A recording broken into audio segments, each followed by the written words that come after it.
y me dijeron que pues tenían dificultades con la primera evidencia. Entonces, bueno, vamos a revisar. Permítanme, les voy a compartir pantalla.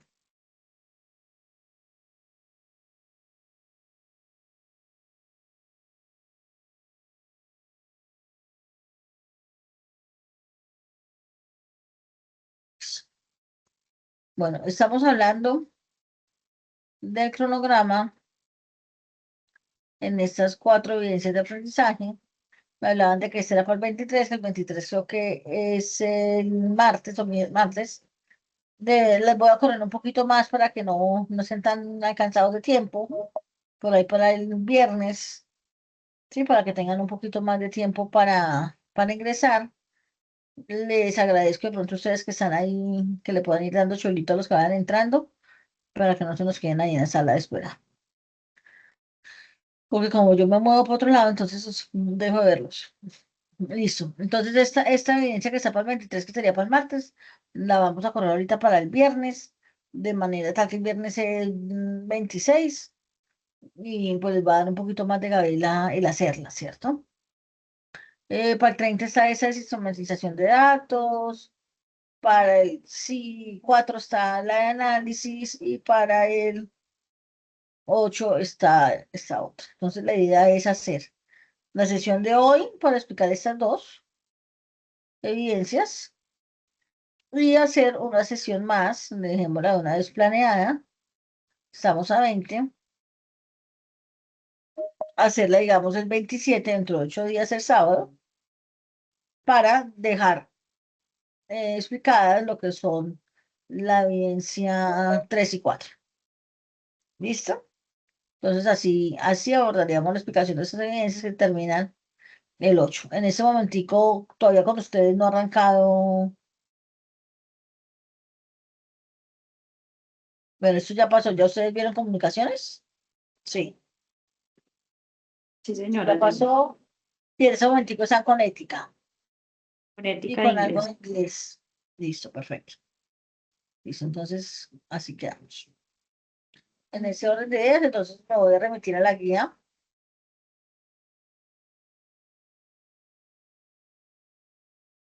de aprendizaje. Ya creo yo que la dificultad que ustedes tenían está basada en que, según me avisó una compañera de ustedes, no estaba habilitado el material de apoyo, que es este. Entonces, claro, al no estar habilitado el material de apoyo, pues ustedes no sabían cómo hacer la evidencia.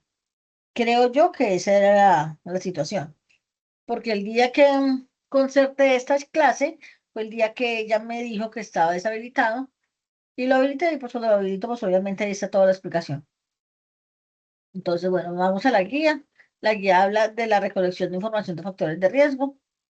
Esto está basado en todo lo que tiene que ver con el desarrollo de la tecnología de información, con las normas vigentes de política de datos, de los riesgos de los datos en las empresas y cómo se manejan, ¿cierto? Para esto, igual entonces aquí hay datos que son sensibles y datos que no lo son. Entonces, digamos, un dato sensible en una encuesta es el número telefónico de la persona o la dirección de residencia. Es un dato sensible que una empresa X no podrá dar a un tercero de manera sin permiso de la persona, ¿cierto? Es como que yo vaya al banco y pida los números de las cuentas que tiene tal persona. Me van a decir que esa información no me la pueden dar porque es una información sensible. ¿Listo? Entonces, aquí en el material de apoyo, si nosotros revisamos, estamos revisando desde qué es un dato, y un dato es cualquier información, ¿sí? Cualquier objeto o sí, cualquier información que pueda ser susceptible, que se obtenga de manera escrita o a través de medios digitales, y que pueda ser susceptible de caracterizar a una persona, caracterizar, ubicar, ¿qué otro sinónimo le digo yo? dar como especificaciones sobre la persona, ¿sí? Eh, por eso los datos son muy importantes al interior de la empresa y esos datos pues se deben almacenar y se deben guardar de manera tal de que sean para el uso de la empresa y que no salgan pues al público sin la debida autorización. En este material también se habla de la necesidad de crear cultura de datos, de que la gente los datos los guarde en los sistemas de clasificación que tienen las entidades actualmente para poder contar con ellos a largo plazo. Eh, Les están hablando de la identificación de los datos relevantes que tiene la empresa, porque no todos los datos que una empresa puede llegar a tener son relevantes, ¿cierto? Las definiciones de aceptación de datos para toda la empresa y las funciones de los datos en cada proceso que lleva a cabo la empresa. Listo, entonces hablar de datos, una clasificación eficiente de datos puede lograr y determinar aspectos claves de cualquier procedimiento de evaluación de riesgo comercial, empresarial o de seguridad de la información que pueda tener la empresa. Sí, además, una una valoración adecuada de datos me puede dar a mí la certeza de que mis campañas publicitarias, mis ofertas van a ir dirigidas realmente a la persona que yo voy. Y que cuando haga publicidad y demás, sea a las personas que realmente necesito, a las que llegue la publicidad y no a las que no. Entonces, también digamos que el cliente se beneficia porque deja, digamos, de recibir publicidad que no va con él. Digamos, a mí no, ¿para qué me mandan publicidad en pensionados? Ni yo soy pensionada, ni tengo a nadie muy cercano pensionado. Entonces esa información no es cercana para mí. Pero se me mandan información de personas entre los 40 y los 50 años. Ah, esa información sí es necesaria para mí. Dice, me mandan información de escuelas deportivas y demás para niños. Es necesaria para mí, porque tengo niños. Pero si yo no tengo hijos, pues ¿para qué me van a mandar esa información? Entonces, eso es lo que se llama clasificar los datos, y es una manera más en la que la empresa se puede acercar pues, a su cliente y ser bueno. Bueno, los datos regularmente se estructuran, se clasifican según la estructura o según el tipo. Según el tipo, pues podemos decir que hay datos enteros, ¿cierto? Entonces son datos numéricos pertenecientes a números enteros. ¿Cuántos hijos tiene usted? Dos. Eh, ¿Cuántas comidas al día ingiere? Tres, cinco, seis. Son números enteros. Nadie le dice cuántos hijos tiene usted. No, pues uno y medio. Nadie va a decir eso. Tiene dos, o tiene uno, o no tiene, o tiene cinco números enteros. Datos reales, que son datos numéricos pertenecientes a un conjunto infinito. Esos datos tienen la particularidad de contar con una parte entera y una parte decimal. Un ejemplo. eh, mm, ¿Qué estatura tiene usted? 1 metro con 50 centímetros, siendo 1,5 metros. Entonces, si yo lo expreso en metros, entonces es 1,5 metros. Datos lógicos, que son cuando desayunó usted esta mañana, sí o no. ¿Está usted de acuerdo con la imposición de pena de muerte en nuestro país? Sí o no. Son datos lógicos. Y datos o caracteres, que son aquellos que tienen valores numéricos, alfanuméricos o especiales. ¿Sí? Digamos, la clasificación, digamos, de las llantas de los carros. R, R 18 165. Tiene una parte numérica, tiene una parte alfabética y se refiere a un solo bien. ¿Listo? Y datos según la estructura, pues datos complejos, ¿sí? Que son compuestos por datos reales, pero además porque aquí se representan operaciones que se hacen. Sí, por ejemplo, 2 más 3, donde y es una parte imaginaria, bueno, y puede ser una variable que cambie. Datos de carácter, ¿sí? Entonces son datos formados por un conjunto de caracteres alfanuméricos delimitados por una comilla o por dobles comillas, ¿sí? Como cuando nombramos grupos, nombramos distintas cosas. Y datos o matrices, que son un conjunto de datos numéricos ordenados en forma de matriz, donde hay factores, ¿sí? Hay vectores, vectores de fila y dimensiones, ¿sí? Entonces, esos son como el tipo de datos. Los que regularmente nosotros más utilizamos, pues son los datos según el tipo, más que datos según la estructura. Entonces, según el tipo, son como los datos que más estamos utilizando recurrentemente. Listo. Mm, Si seguimos mirando, entonces hablamos, bueno, de las operaciones que pueden hacer a través de los datos, todo lo que son sumas, restas, exponenciales, divisiones y la manera como se deben escribir de manera tal que pues sus resultados sean los que son de acuerdo a la jerarquía de las operaciones matemáticas, que esas pues las vimos en el colegio y las tenemos ya claras. ¿Listo? Bueno, aquí están las operaciones de comparación que regularmente se ven cuando estamos hablando de datos. Mayor que, menor que, igual. Bueno. Y entramos al tema de las variables. Y las variables, pues, podríamos decir que es aquello que vamos como a medir, lo que nosotros queremos saber. Entonces, nosotros aquí mismo también definimos en variables cualitativas, cuantitativas y variables de acuerdo al nivel de influencia. En las variables cualitativas, pues existen variables ordinales y nominales. Las ordinales son aquellas que, pues, tienen un orden, ¿cierto? El almuerzo del colegio no considero usted bueno, regular o malo, ¿sí? Las que nos hacen cuando nos llama el banco. ¿Está usted satisfecho con la atención del cliente? Marque 5. Si está muy satisfecho, marque 1. Si está totalmente satisfecho. Eso es una variable cualitativa ordinal, o sea, hay un orden. Hay uno que significa que está muy bien y otro que significa que está muy mal. La variable nominal, que como por ser cualitativa, pues habla de cualidad, pero entonces no hay uno más que otro, sino que simplemente nos da la oportunidad de decir, entonces, nacionalidad colombiana, religión musulmana, color de piel blanco, un ejemplo. Sí, pero habrá otro que dice color de piel negro, religión católica y nacionalidad venezolana. Sí, y todas las respuestas son válidas y hacen parte de esa variable que es cualitativa, que es o la nacionalidad o el color de piel o la religión. Esas son tres variables. ¿Mm?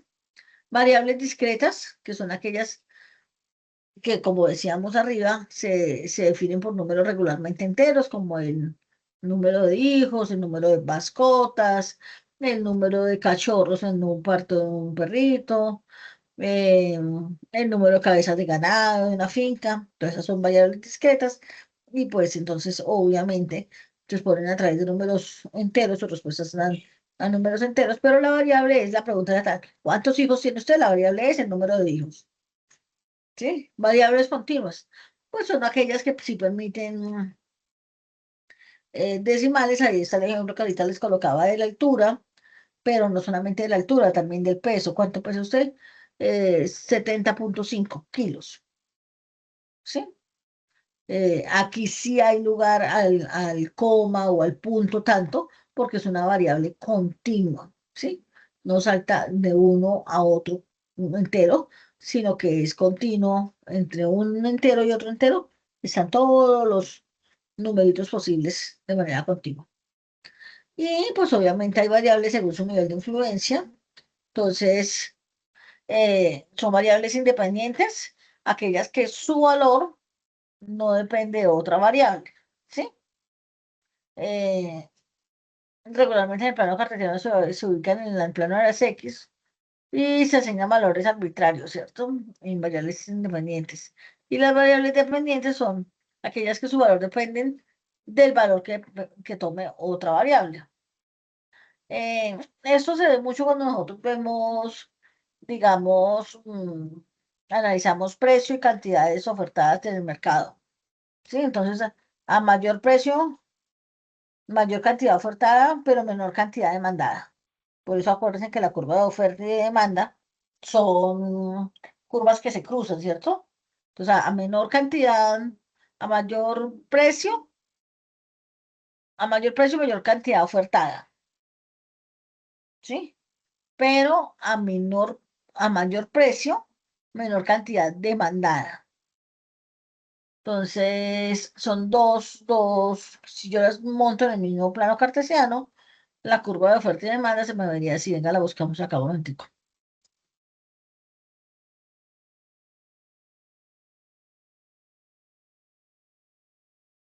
Exactamente así, ¿cierto? Entonces, a menor precio, menor cantidad. Esa es la oferta, mira, aquí dice O. Y a menor precio, a menor precio, a mayor precio, m- menor cantidad. A menor precio, mayor cantidad demandada. O sea, sí, se supone que si el precio está barato, yo compro más. Esta es la línea de la demanda.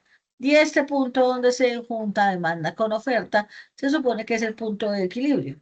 Este es el precio de equilibrio y esta es la cantidad que el mercado está dispuesto a absorber de manera inequívoca y manteniendo el equilibrio del mercado. Entonces, a eso se refieren acá cuando hablan de variables dependientes. La demanda depende y la oferta dependen de dos variables, una que se llama precio y otra que se llama eh, cantidad. ¿Hasta aquí hay alguna pregunta de pronto? Nada, estamos poquitos pero No, sustanciosos. profe. Listo. Después de esto, de que nosotros tenemos los datos, pues viene algo que se llama analítica de datos, que es coger esos datos y revisar para qué me sirven. A mí, para qué me sirve saber que mis aprendices, qué sé yo, la mitad de mis aprendices, más de la mitad de mis aprendices son mujeres y que solamente el 35% son hombres. ¿Para qué me sirve eso?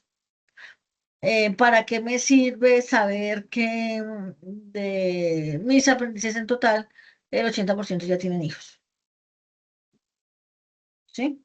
Entonces, ¿para qué me sirve eso a mí como empresa? Entonces, eventualmente a mí me sirva saber que tienen hijos, me sirve para qué, pues yo saber que tengo que darles un poquito más de tiempo porque tienen otras responsabilidades mayores en la casa o que no son solteros, entonces ellos pueden dar más porque son solteros, no están trabajando. ¿Para qué me sirve saber si todos tienen trabajo afuera o no? Pues también por eso, por la misma cantidad de trabajos y de entregas que puedan hacer o que no puedan hacer en cierto tiempo.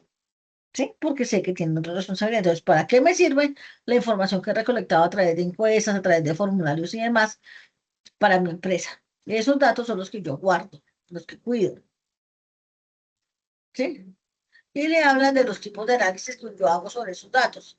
Entonces, el análisis exploratorio, pues el análisis exploratorio solamente es la representación gráfica y en tablas de los datos que se obtuvieron de una encuesta, de un formulario, de lo que sea. El análisis descriptivo, pues, yo cojo esos gráficos y esas tablas y las convierto en palabras, ¿cierto? Que la mayoría de mis aprendices son hombres, que la mayoría de mis aprendices son madre cabeza de hogar, que el 30% de mis aprendices tal cosa, que el 50% de mis aprendices trabajan en el sector de comercial, que el tanto tratado trabajan en sectores financieros. Bueno, el análisis predictivo, que es el que me dice, con eso que ya sé, ¿qué puedo esperar? ¿Cierto? Entonces, teniendo en cuenta que el 80% de mis aprendices, todos trabajan, trabajan, y de ese 80% la mitad trabaja viajando, yo puedo predecir que en algún momento alguno de ellos se me va a quedar en la entrega de evidencias, porque al estar viajando se les va a dificultar. Y el análisis prescriptivo, que lo que ofrece es la evaluación de decisiones en escenarios que resulten eh, de decisiones en escenarios que generan un resultado positivo a futuro. Entonces, bueno, entonces yo, en ese caso de que se queden, yo voy a abrir cada mes los vínculos viejitos para que puedan entregar lo que se les ha quedado y se vayan colocando al día, un ejemplo. ¿Listo? Después de eso viene la parte normativa. A medida que ha pasado el tiempo, los años y demás, pues esta política de datos se volvió ya una ley, ¿cierto? y es por eso que a usted muchas veces le dicen que de acuerdo a la Habeas Data no le pueden en fin, revisar X o Y cosas, no le pueden pedir tal información, ¿sí? O usted no está obligada a dar tal información. Entonces, eso tiene todo un marco jurídico que nació de un COMPES, que es el 3920, en el marco de la Política Nacional de Explotación de Datos, y que a partir de ese COMPES, pues ha tenido una regulación normativa que se puede observar acá. Entonces, está haciendo la Constitución Política con el artículo 15 que dice que se tiene derecho a que las personas conozcan, actualicen y ratifiquen información personal. La ley 1273 que modifica el Código Penal y que da un bien jurídico tutelar a la protección de datos. O sea, yo puedo demandar a Bancolombia si cualquiera de ustedes va y dice, venga, mire, yo tengo la cédula de doña Heidi, me hace un favor, usted me regala una copia de extracto y ellos se la dan. Y usted con esos datos va y me demanda, un ejemplo, bueno, lo que sea. Yo puedo demandar a Bancolombia porque hubo un dato, un uso erróneo de mis datos. Sí, por eso todos quisiéramos saber cuánto tiene en la cuenta Pepito Pérez, que es el más rico del mundo, pero no tenemos la idea. Hasta cuando, y dice, se calcula, nadie le dice exactamente cuánto es la fortuna. Se calcula que la fortuna de Robert De Niro es más o menos tantos millones de dólares. Se calcula. ¿En cuánto lo calculan? Lo calculan porque se ganó tantos millones allí, porque se ganó cálculos, son aproximados, pero no son cifras exactas, porque esa información tiene protección de la verdad. ¿Listo? Mm, El decreto 1377 que reglamentó los aspectos relacionados con la titularidad y el uso de la información y el tratamiento de sus datos. O sea, si yo le doy un dato mío a X entidad, esa empresa no puede estarlo dando a todo el mundo porque yo le di el dato es a ellos, no a nadie más. También por eso, si ustedes van a Bancolombia y le preguntan dónde vivo yo, ellos no le van a decir dónde vivo yo. Ellos lo saben, pero no se lo pueden decir. ¿Listo? Y la ley 1581 que habla de los principios y disposiciones que defienden los derechos sobre los datos personales y la exigencia de un consentimiento para poderlos utilizar o poderlos publicar en caso de algo. Bueno, aquí hablamos de distintas herramientas que hay para análisis de datos, cuando ya son de manera pues más a nivel de sistema y como tal. Entonces hablan de algunas herramientas para no programadores como es el Weka, que es un software desarrollado por la Universidad de Waikato, en Nueva Zelanda, Waikato, perdón. Y lo que hace es desarrollar minería de datos, integrando herramientas para la preparación, clasificación, regresión, agrupación de los datos que se les coloca, ¿cierto? Existe el KINME, KINME, que es una plataforma de minería de datos que lo que le permite es desarrollar modelos con un entorno gráfico, ¿sí? Entonces se le va a graficar, le va a tabular, le va a interpretar gráficamente los datos que se le coloquen. Y la última que es Orange, que es un programa de código abierto que también permite utilizar minería de datos y análisis predictivo. Este código fue desarrollado por la Universidad de Eslovenia. Y no me digan cómo lee eso porque yo no sé. Ucraniana. Bueno, no sé cómo se diga. ¿Qué hace este Orange? Pues permite crear flujos de trabajo, análisis de datos visualmente con cajas de herramientas y pues se puede, es como es gratuito, pues se puede descargar de la plataforma, de la dirección que está ahí ahora. Ya aquí no está el dato. Listo. Y aquí, pues para los que sí dejaran a la programación, los que saben más de computadores y demás, pues vienen algunas de las herramientas, desde las que más exigen conocimiento técnico en sistemas hasta la que menos, ¿cierto? Entonces hablamos del ¿qué? De R, que es un programa, un software estadístico. Hablamos bueno, y aquí dice que este entorno de software es para la libre computación estadística y de gráficos. Entonces, esto hace este. De Python, que es un lenguaje de alto nivel de programación, Esos son ya para los chicos que tienen conocimientos en programación, que han estudiado algo de programación. Yo literalmente pues no manejo Python, no, no, y pues, y para lo que es negocio, pues no lo hago. Eh, Octave, que es un programa que permite realizar cálculos numéricos, ¿sí? Permite desarrollar este tipo de gráficas en 2D o en 3D, simulando el entorno en que se mueve una variable y su comportamiento. El Power BI que está hoy en día de moda todavía, que es el que me convierte el Excel en tableros como inteligentes que me facilita la interpretación de los datos. El SAS, que es un software de solución para análisis de datos, permite explorar, analizar, visualizar datos independiente de su fuente. SAS es usado en la aplicación de redes sociales regularmente, en el marketing digital, ¿listo? Y el nunca olvidado y siempre mal ponderado Excel, ¿sí? Que es una hoja de cálculo desarrollada por Microsoft. Ustedes lo saben, que aprende patrones, organiza datos, ¿cierto?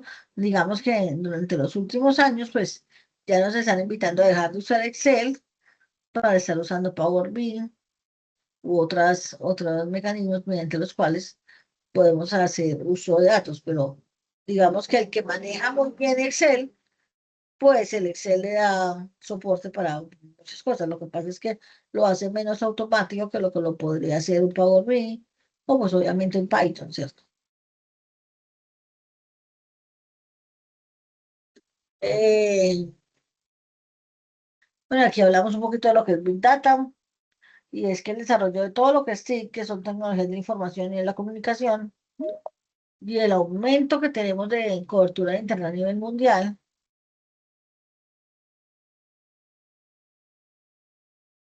ha facilitado que durante los últimos años, pues las empresas estén manipulando, utilizando de manera exponencial muchas fuentes de información. El volumen, la capacidad y la variabilidad de los datos generados en contexto fue regularmente inicialmente un reto tecnológico, pero ahorita con esas nuevas técnicas de almacenar, de procesar, de analizar, de visualizar los datos, pues hay condiciones para poder aprovechar todo lo que eso nos implica y por medio de esa clasificación podemos tomar elecciones de consumo, elecciones de preferencias individuales, colectivas, aspectos de vida diaria a tener y demás. ¿Listo? Entonces, esto es lo concerniente a Big Data. Los datos se han convertido entonces en uno de los activos más importantes del sector público en la medida en que aportan beneficios para tomar decisiones informadas. La adecuada gestión de datos a lo largo de todo su ciclo de vida, desde su recopilación o generación, clasificación, almacenamiento, uso, compartición y reutilización, conllevan a ser un valor real de estos para crear análisis descriptivos, predictivos y prescriptivos que puedan diseñar nuevas estrategias y analizar con un enfoque más amplio problemáticas del carácter público y del carácter de tomar decisiones. ¿Listo? Entonces, para eso es lo que hablábamos ya antes de para qué me sirve a mí la información, ¿cierto? Aquí ya hablamos de datos y sistemas, hay un video que ustedes pueden revisar. Y hablamos de algo que se llama la confidencialidad de los datos, que ya la hemos tocado por los laditos, y es que hay un decreto de una gobernanza eh, que dice que si se implementa de manera adecuada la normatividad, identificando roles y responsables de la organización, pues la información va a manejar ese estatus de confidencial, clasificando, organizando y documentando por las diferentes variables que ya tenga, ¿cierto? Eh, la protección de la información y la confidencialidad de los datos es uno de los factores más importantes en todos los mercados financieros, comerciales y demás para poder transar y hacer negocios. Dentro del vínculo de privacidad se busca tener entonces un correcto funcionamiento de los datos, ¿sí? Ahora con la inteligencia artificial que nos está atropellando, entonces también buscamos que la inteligencia artificial maneje con cautela los datos y pues para eso la arquitectura de los software que la integran, pues han tenido la precaución de dar las indicaciones requeridas. Las medidas adoptadas para el tratamiento de datos en la inteligencia artificial regularmente cumplen con estos objetivos, y es evitar los accesos no autorizados de la información, que no cualquiera puede acceder a la información, que si accede no la pueda manipular, no la pueda destruir, que no redistribuya o no suministre esa información a personas no autorizadas y que esa información no sea utilizada con un bien indebido. Entonces, esos márgenes de prohibiciones o de permisos que tiene el uso de la información al interior de la organización son los que actualmente se manejan con inteligencia artificial y con estos equipos de trabajo que se encargan de la supervisión de las normas en contexto sobre eso. ¿Listo? Mm, Bueno, aquí ya hablé de los sistemas de información, que hay sistemas de información. eh, los sistemas de información están cubiertos, son viables ser auditados a través de la norma ISO 27000, donde dentro de las muchas cosas que dicen es que los datos que deben almacenar los equipos de una empresa deben ser concernientes con esa empresa y no debe por qué tener, hay un almacenaje, eh, documentos o archivos de carácter personal en los funcionarios, ¿sí? Sino que simplemente se debe limitar a lo que sea la empresa. Bueno, hablamos del software malicioso, que es un software malicioso, regularmente lo tomamos como un virus, ¿cierto? Como un malware, eh, o un gusano, a veces decimos, que muchas veces decimos literalmente se comió el disco, me dañó todo el computador, me lo bloqueó, bueno, en fin. Entonces, dentro de la seguridad de la información está la seguridad antivirus y anti todo ese tipo de situaciones que ya otras personas han desarrollado a través de software para impedir que estos software maliciosos se implanten. Entonces, ya tenemos medidas de seguridad y dentro de las medidas de seguridad, según la norma ISO 2007, hay que implementar un sistema de gestión de calidad a nivel informativo, ¿sí? Y en ese sistema se debe planificar, hacer verificar para mejorar la continuidad de los procesos. Y en ese sistema, entonces le dicen que todos los computadores conectados a una red interna o externa de Internet deben tener un antivirus gratuito o pago. Toda empresa tiene un Internet gratuito o pago que regularmente es corrido, o sea, se corre en los computadores de propiedad de la empresa. Y aquí es donde muchas empresas se abstienen de que usted lleve el computador personal, ¿sí? Porque ellos necesitan monitorear muchas cosas de la empresa y sobre su computador personal pues no lo van a poder hacer. Entonces, por eso la empresa coloca el computador. Eh, Esto, que el firewall perimetral de red, como podemos leer ahí, es una pared de bloqueos que se genera para prevenir y proteger otras partes, digamos, otros almacenamientos de información que puedan llegar a ser vulnerados y puedan traer consecuencias pues, negativas. Un servidor proxy, entonces dice que un proxy es un servidor que puede ser un programa o un dispositivo físico que actúa de intermediario entre conexiones de navegador de Internet, filtrando todos los paquetes de ambos. También habla del cifrado de punto a punto final. Entonces se dice que este cifrado se utiliza para que no pueda ser leído o utilizado por nadie que no tenga la clave de cifrado correcta. ¿Sí? Entonces usted, digamos en WhatsApp, usted ve que dicen, este mensaje se encuentra cifrado de extremo a extremo, o sea, que dice que solamente lo lee usted que lo escribió y la persona a la que se lo envió, se supone, en ese dispositivo. En ningún otro dispositivo usted lo va a poder leer. Y escáner de vulnerabilidades, que es una de las herramientas de seguridad de los libros de los sistemas informáticos más importantes en la vida actualmente, eh, son muy importantes en las empresas, sin importar el tamaño de las empresas.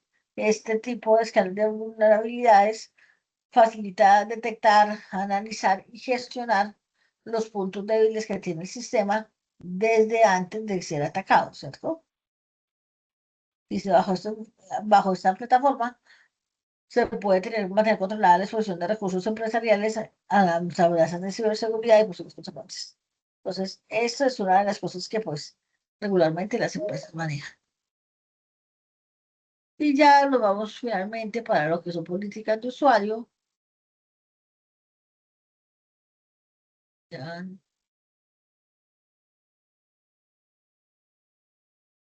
Dios mío, ¿dónde estoy yo?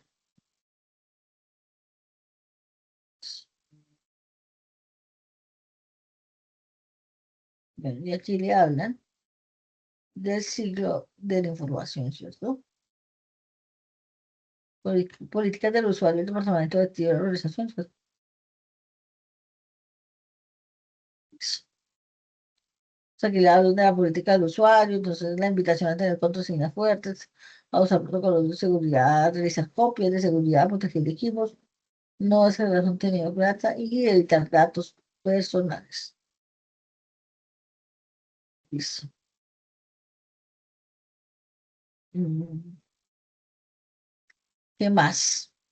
Bueno, los procesos secuenciales de la producción de datos tienen análisis de datos. Vamos a llegar hasta acá y nos vamos a ir. Ah, bueno, acá. Hablamos de los sistemas de gestión de riesgo y aquí es muy importante de que decimos qué riesgos puede tener esa información que yo recaudo. Hay información, hay fuentes de riesgos legales que son aquellas que me pueden estar generando vulnerabilidad legal con otra empresa o con los individuos. Hay riesgos humanos, internos y externos, hay riesgos comerciales, riesgos económicos y de mercado, de circunstancias políticas, de tecnología, de otras naturales o organizaciones. ¿Y qué consecuencias traen esos riesgos? Pues pérdida de confidencialidad, de integridad de la compañía, la disponibilidad que tengan para hacer el acompañamiento o ese trabajo en equipo, el no repudio, la autenticidad es una consecuencia, la confiabilidad de los activos, cuando los sistemas son muy hackeados o son muy vulnerados, entonces ya la gente comienza a mirar, recuerden ahora días que Bancolombia estuvo como 3 días molestando, ya había gente que estaba diciendo, no, yo me cambio a Colombia. ¿Por qué? Porque no me está dando seguridad mis datos. ¿Cómo es posible que ayer tenía 50 millones y yo amanecí y no tengo nada? Entonces, a pesar de que se demoraron unos días en restablecer y todo esto, pues se presenta impactos en la confiabilidad que tienen los usuarios en la organización. También se da el incumplimiento de legislación, obviamente, pérdidas financieras, impacto en el orden público y impacto en el orden nacional.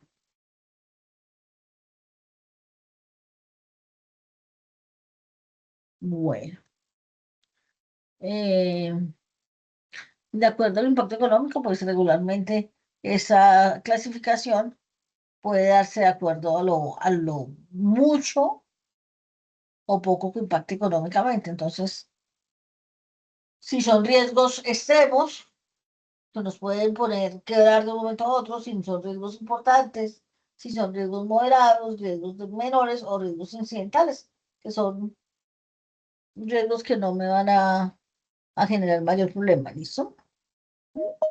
Digamos que yo en cualquier escenario puedo poner un ejemplo de esos riesgos. Ese riesgo incidental es un riesgo que no sea porque yo quise y que su afectación no es mucha. ¿Listo? Bueno, hasta aquí llegamos con uno de los riesgos. ¿Qué nos dice entonces la evidencia? Por lo menos la primera evidencia. La primera evidencia nos dice, bueno, que para hacer la evidencia lo único que tiene es leer lo que está acá, y aquí lo leí, y sale exactamente eso. Y esto no es otra cosa que una cartilla desarrollada por la Universidad Autónoma de México que está enfocada en trabajar los datos, arrancando desde la población. Y la muestra pues, nos habla de que es una población, que es ese grupo grande de individuos que comparten ciertas características. La muestra, que es exactamente como su nombre lo dice, una muestra, un pequeño grupo extraído de ese gigante que comparten las mismas características y demás. La definición y personalización operables, los procedimientos que vayan a utilizar, las técnicas e instrumentos y obviamente el plan de análisis. Pues ahora que diciendo que la población, ¿sí? Entonces todos los colombianos pues, somos una población, ¿sí? Eh, pero una muestra es cuando hacen, digamos, las encuestas que están haciendo hoy en día. Entonces, una encuesta en la cual se les preguntó a 18.000, a 15.000, a 30.000, dependiendo de cómo hayan hecho la encuesta. Hombres y mujeres de tal y tal edad si van a salir a votar y por quién van a votar. Entonces ellos trabajan sobre una muestra. La muestra, entre más grande la población, pues digamos que la muestra puede ser más pequeña. Para eso existe una fórmula, ¿cierto? Pero entre más pequeña la población, la muestra es más grande que, o sea, proporcionalmente más grande.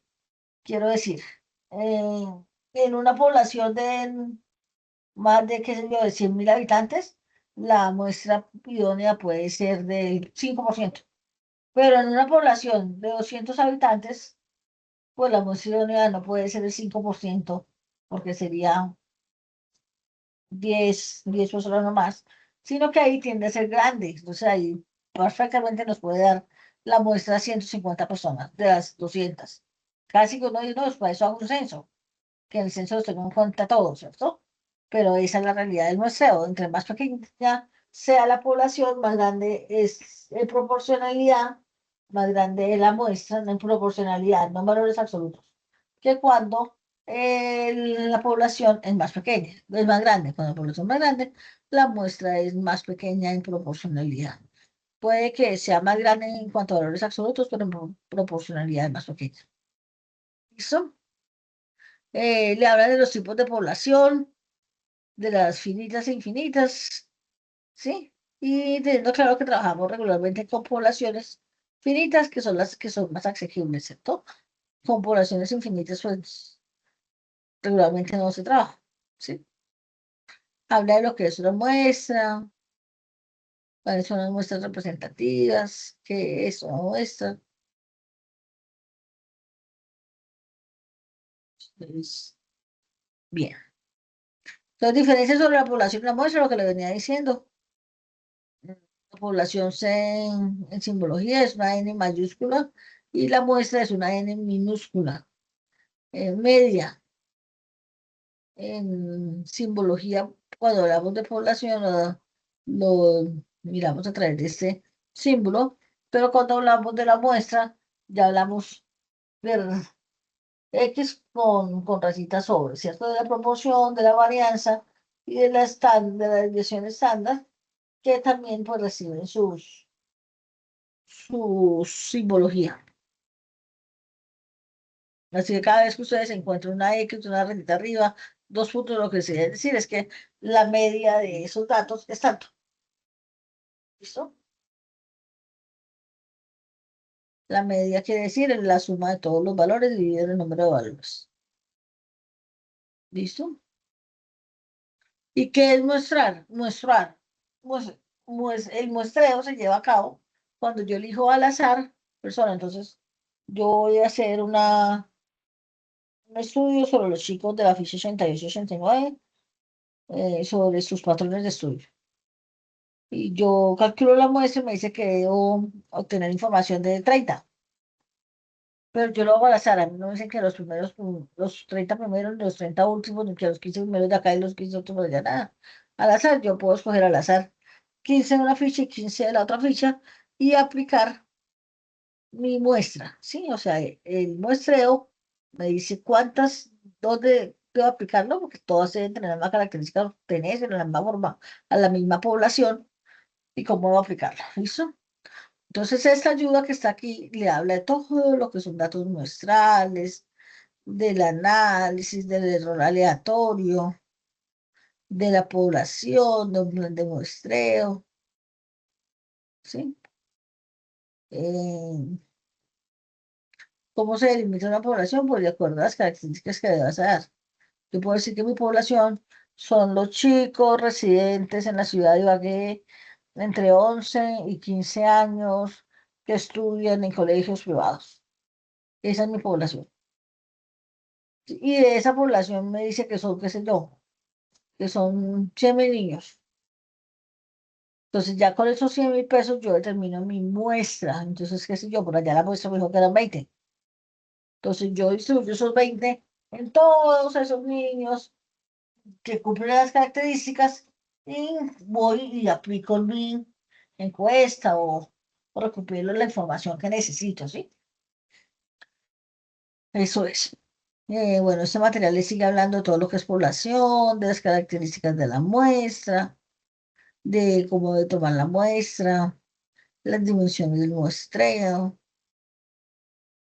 porque hacer muestras y no poblaciones, porque sería engorroso y sería muy costoso hacer encuestas de poblaciones, ¿sí?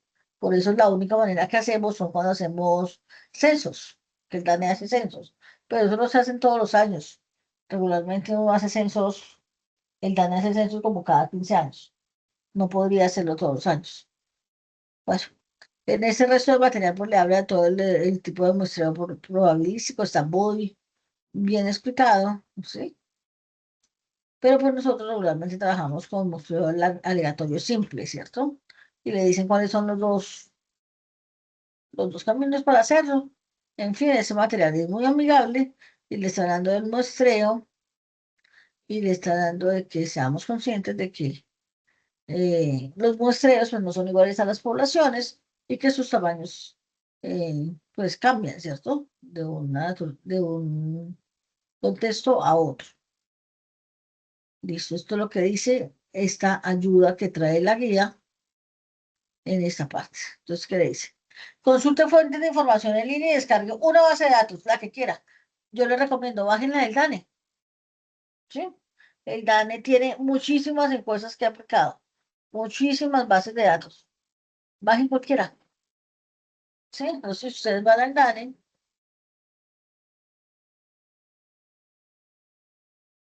las cámaras de comercio también tienen muchísimos eh, bases de datos. Eventualmente puede comprar. Entonces, no, listo. Yo voy a trabajar sobre una encuesta que hubo sobre cultura y no sé qué, o sobre el Censo Nacional Agropecuario del 2014, ¿sabes? Desde el 2014 no hacemos un censo nacional. O por economía y cultura creativa, ¿sí? Por cultura política, digamos, ¿sí? O voy a hablar de las exportaciones o de la balanza comercial de Colombia en los últimos años, ¿sí? Y puedo tomar. Entonces aquí, el tema a tratar y para poder aplicar yo, entonces aquí ya están aplicadas las encuestas, entonces ustedes ya van a ver las variables y demás. Entonces digamos que vamos a hablar de la balanza comercial. ¿De quién? Pues de Colombia, ¿sí? Ese es el DANE, así que el DANE te está hablando de la información de Colombia. Si cuando está certificado o algo así, pues dice que, le dice balanza comercial de 1980 al 2026. Sin serie mensual, dice. Y balanza comercial del 2007 al 2026.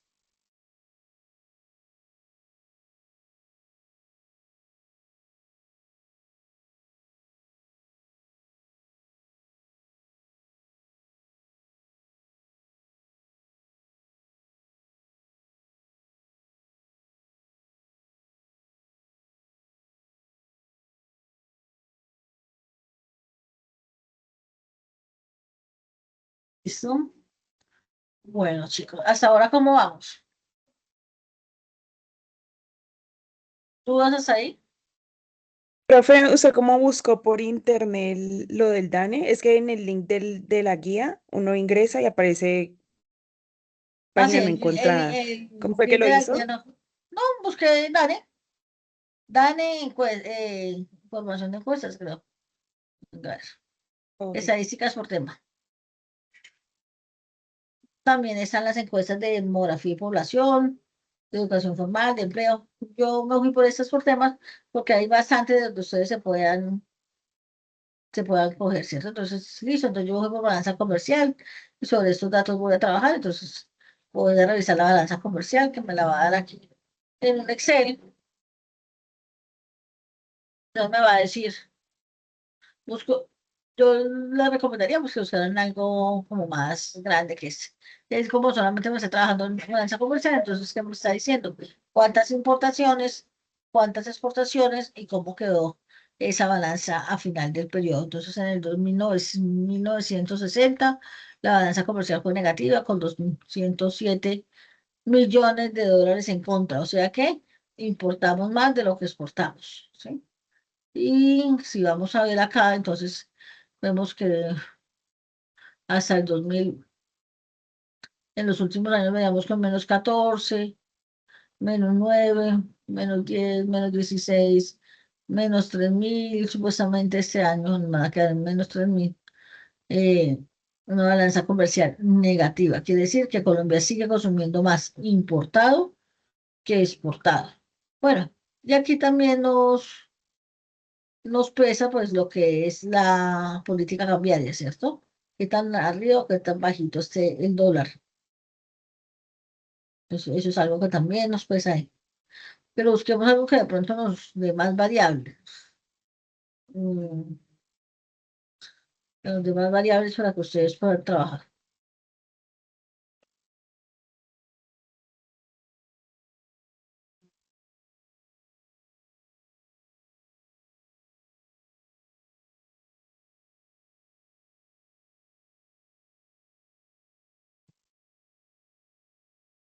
No sé eso.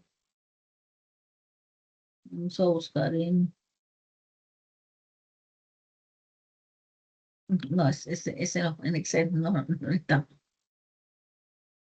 Bueno, hay que buscar una base de datos que venga en Excel, digamos, vamos a decir, el visor de datos de habitantes de la calle, nos aparece ahí en Excel,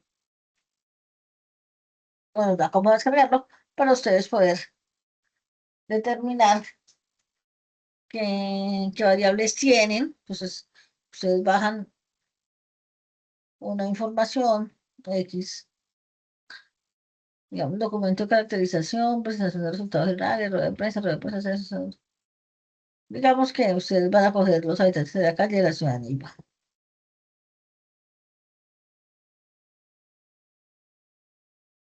Pero aquí está como toda la configura, todo el análisis que recibieron. Y bueno, y con eso todavía lo pueden hacer, pero también debe estar el, el Excel,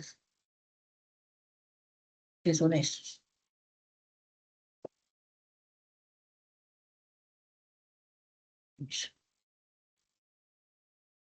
Entonces, aquí están los distintos cuadros.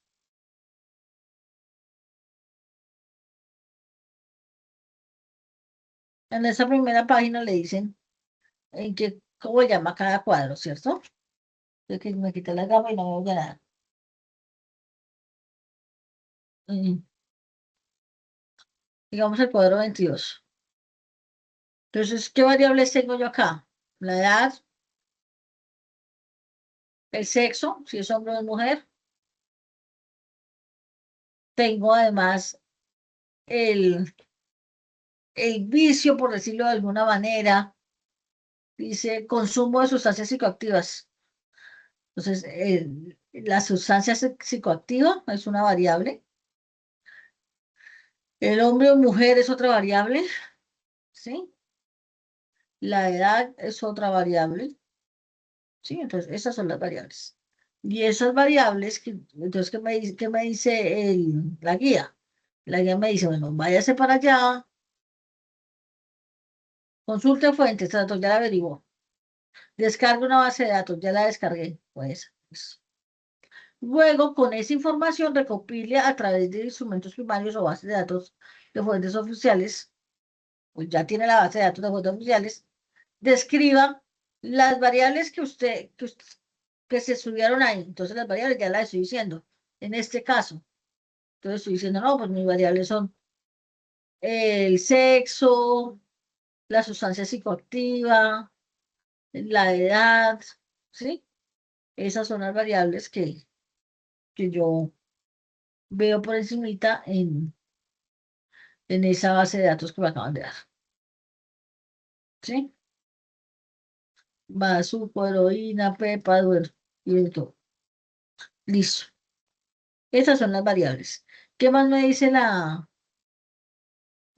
guía? Me dice, describe el tipo de población que estudia. Tenga en cuenta la forma aritmética de obtenerla. Ah, esa sí me sirve por acá, donde me dijeron acá, me dijeron qué población era. Entonces son habitantes de calle de 5 años y más, ¿sí? Censados a través de entrevista directa por condición víctima provocada por acciones de violencia. Entonces, por aquí arribita tiene que estar el muestreo, ¿sí? Aquí dice estrategias de recolección, no sé qué. Entonces, estrategias de recolección, por aquí tiene que estar el muestreo de por qué llegaron a ese habitantes de calle. Esos son resultados ya. Entonces, ¿por qué llegaron a esos 440 habitantes de calle? ¿No? Esto, bueno, póngale cuidado, eso es un censo. Como es un censo, se supone que los entrevistaron a todos, ¿sí? Porque es un censo. No hubo muestra, sino que se censó a la totalidad de la población. Ahora años cuando hicieron censo de población, recuerda que le decían a usted, el domingo tal, por favor, usted no salga de su casa, el DANE estará pasando. Y el DANE pasaba y decía, ¿cuántos viven acá? ¿Tienen agua? ¿Tienen luz? ¿Tienen teléfono? ¿Tienen cocina? Miraban la casa. Sí, y todos tenían que estar en la casa cuando pasaba el DANE. Y el DANE pasaba y iba colocando un sticker de que ya fue censado. O sea que todo el país fue censado, pero sabemos cuántos somos.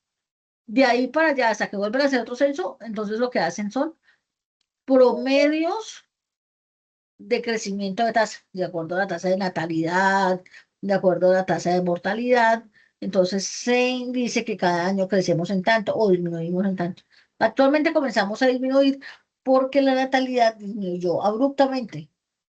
Entonces nuestras poblaciones van a comenzar a caer de aquí en adelante. Sí, porque ya los chinos jóvenes no quieren tener hijos, ¿cierto?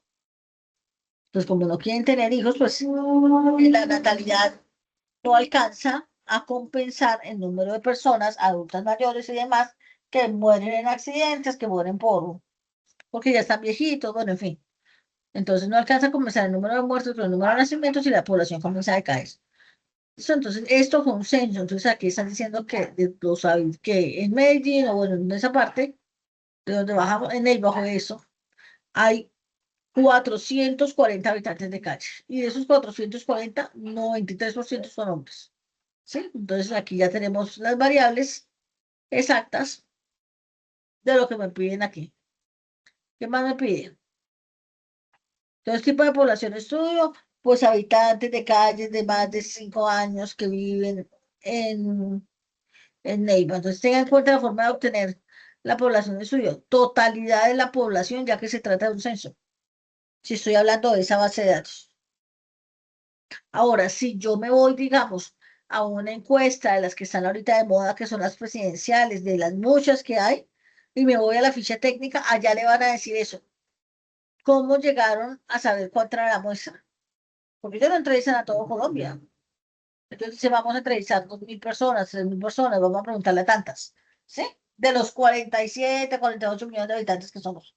Y de los 48 millones somos como como 21 millones o 22 millones sin capacidad de votar. Entonces, de ese, de esa población, de ese universo electoral, que son los 21 millones, ellos hacen un cálculo de la muestra, que ahí por eso les dice aquí tenga en cuenta cómo aritméticamente obtuvo esa muestra, ¿sí? Y entonces ellos ahí le dicen, aplicamos tal fórmula y ante tanto censo electoral nos tocó. Entonces, miremos acá una ficha técnica, revisemos la ficha técnica de encuesta presidencial.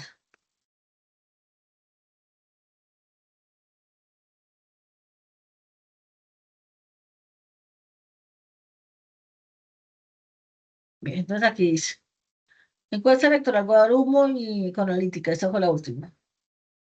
Entonces aquí está la presentación de la encuesta, ficha técnica. Entonces, ¿qué le dice? Universo presentados, conjunto de personas adultas mayores de 17 años en hogares no institucionalizados del territorio colombiano, o sea, pueden ser rurales, pueden ser urbanos, con intención de votar. No sé, lo primero que le preguntan, quiere decir que lo primero que le preguntan a ustedes, ¿piensa usted votar en las próximas elecciones? Se dice sí, listo, sigo. Se dice no, entonces no la tiene en cuenta. La población objetivo tiene una cobertura del 99% del universo de estudio. Incluye a 21.6 millones de adultos con intención de votar. ¿Sí? La importancia o peso de las regiones son las siguientes. En Bogotá, el 17%, en Caribe el tanto, entonces el 17%, si yo sumo 17 más 18, ¿aquí cuánto lleva? Como 30, 60, ahí sale 100%. Entonces, ¿dónde hizo las encuestas? En esas ciudades. ¿Cuál fue el marco muestral?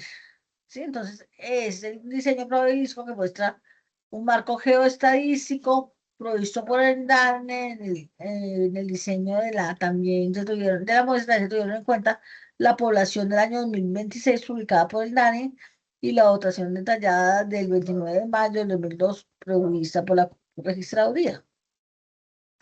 Tamaño de la muestra. Entonces aquí le dijeron que encuestaron a 4.608 adultos. 4.600 de cuánto, de 21.600.000. ¿Sí ven? Más grande la población, una muestra relativamente pequeña para esa población tan grande, que fue 4.000 personas. Margen de error, de nivel de confianza, siempre, regularmente para que la encuesta muestre resultados reales, uno siempre trabaja con un nivel de confianza del 95% y un margen de error del 5%. ¿Sí? Entonces, en promedio, eso es un margen de error del 5%. El margen de error muestreo global es del 2%. Ah, del 2%. Dice que Bogotá el 48%. Bueno, en fin. El global es el 2%. ¿Cómo recopiló los datos? Encuesta presencial en hogares. Se utilizaron tarjetones con fotografías de los candidatos como material de ayuda al encuestado. No hubo contraprestación, o sea, no le pagaron por responder. No se realizaron procesos de importación de datos, o sea, nada de eso. Nombres y apellidos profesionales esenciales responsables de la encuesta, bueno, la persona que fue. Y ya, no se tomaban tampoco datos de cédula y todo eso, dice que no se tomaron datos. Eso. ¿Qué más dice? ¿En qué municipios de esos departamentos la aplicaron? Entonces dice que aplicaron, mira, aquí dice cuántos en Bogotá, cuántos en Caribe, cuántos no. Entonces aquí le dicen que en Agustín Codazzi, que en Aranzazu, en Barranquilla, en Pijao, en Pital, en Pitalito, en Cibatenque, bueno, allá fue donde la tomaron, ¿sí? Entonces aquí usted también, entonces, usted aquí también entonces puede vislumbrar también variables, ¿sí? Variables, si usted quisiera, puede mirar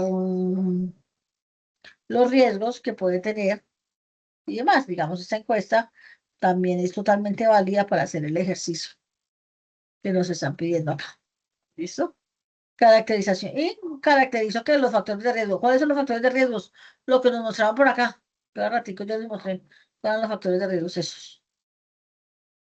Qué pena, Legales, de ¿cómo fue que la comportamiento. buscó? Esta última,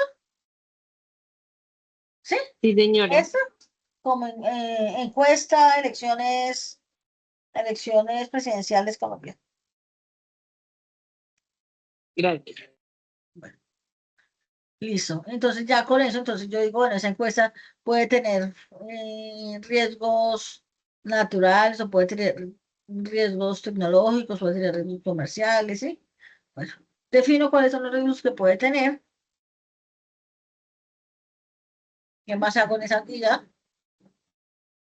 Hago un informe que contenga la estructura de introducción, las técnicas usadas para recopilación de datos. Digamos, en el caso de la encuesta, eso ya se lo está dando la encuesta, ya le dijo cómo recopiló los datos. No, tiene usted que inventar.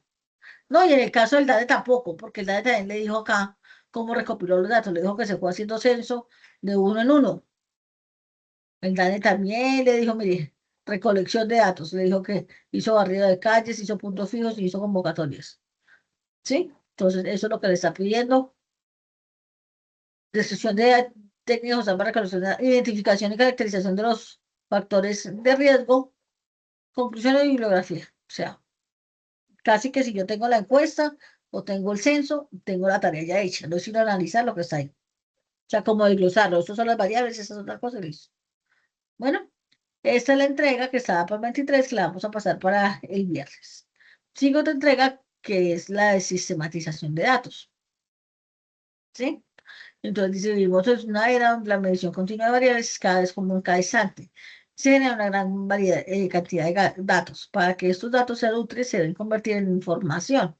Existen herramientas informáticas para sistematizar datos recopilados a través de diferentes fuentes. De esta manera se puede procesar y analizar grandes volúmenes de datos en tiempos relativamente cortos. Teniendo en cuenta lo anterior, esta variable consiste en hacer uso de cualquier herramienta informática descrita en el componente formativo, ya sea a través de un Excel, un Power BI, por ejemplo, y sistematizar los datos obtenidos anteriormente con mínimo 100 o 500 registros. El proceso de la recopilación de los datos, teniendo en cuenta las técnicas y las fuentes de información consultadas previamente, la organización de los datos dependerá de la información que se haya recogido. Entonces dice lineamientos. Venga, que aquí me confundí yo.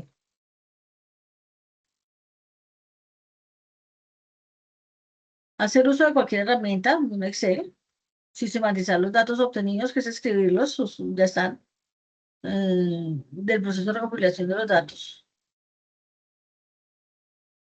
Profe, una pregunta, es decir, digamos, la encuesta que uno baja, subirla a un Excel, ¿sí? Sí, pues ya debe estar el Excel. Es que aquí no está claro una cosa que trata de ver si la puedo entender. Bueno,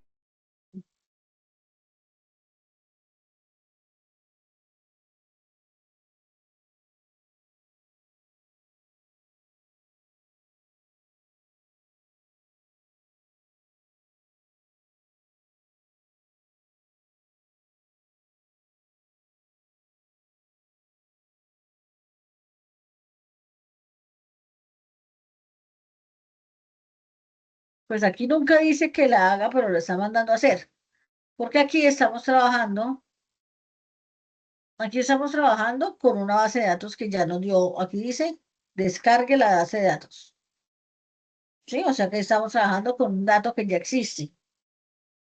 Sí, no, en ningún momento nos dice que hagamos una encuesta. Pero aquí nos pide hacer una encuesta prácticamente. ¿Por qué? Porque dice, esta evidencia consiste en hacer uso de cualquiera de un Excel, un Power BI, bueno, para sistematizar datos obtenidos anteriormente. ¿Anteriormente en dónde? No dice. ¿Sí? Obtenidos anteriormente en el proceso de recopilación. O sea que hay que recopilar los datos. ¿Sí? Teniendo en cuenta las técnicas y las fuentes de información consultadas previamente. La organización de sus datos dependerá de la información que se haya recogido.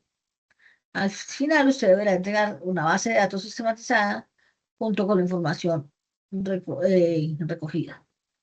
Entonces le dicen que entre mínimo entre 100 y 500 registros, dejémoslos en 100, no se van a complicar. Eh, conclusión. Ustedes pueden diseñar una encuesta de algo que quieran saber. Puede ser concerniente a cualquier idea de negocio que tengan, o cualquier proyecto, o cualquier factor de la empresa donde trabajan que quieran consultar. ¿Sí? Con o base sea, en sin, las...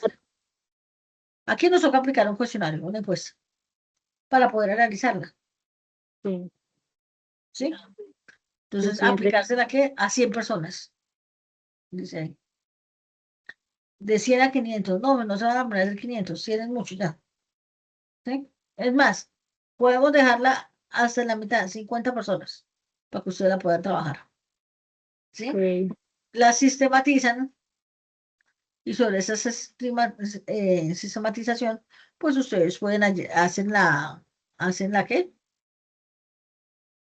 la interpretación de la información, el análisis de la información, el tanto por ciento de los habitantes esta cosa, el tanto por, o sea, un informecito sobre esta base de datos, ustedes que anexan la base de datos, ¿sí? Sistematizada, y anexo a esa base de datos un informe chiquitico que diga cómo la obtuvo, cómo fue la muestra, o sea, cómo la obtuvo, quién se la aplicó, y qué resultados obtuvo, que el 81% tratado fue por entrevista, tanto fue por no sé qué, qué tantos son hombres, qué tantos son mujeres, qué tantos son niños, qué tanto, no sé qué tanto por ciento está entre tanta edad, un ejemplo, ¿sí? Que tanto por ciento tiene básica, secundaria y completa, que tanto por ciento tiene completa, que tanto por ciento tiene formación superior, ¿sí? Un ejemplo. Entonces, un análisis chiquito de esa fuente, de esos datos, y la sistematización, ¿qué es? Simplemente un Excel. Es simplemente un Excel donde se marcan las variables que hay y, bueno, la base de datos como tal. ¿Listo? Que ustedes se pueden guiar en cualquier base de datos de una encuesta, digamos.